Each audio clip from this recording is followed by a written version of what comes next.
Oh yeah, come.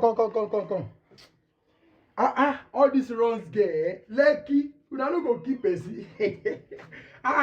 Wetin happen? You come outside, you no carry bag. Which bag? See wahala. You no be runs get.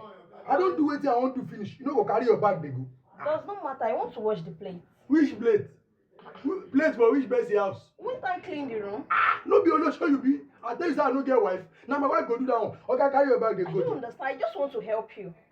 You want to help me if you kill a is always by my house. Wait till you do. No be money I pay you.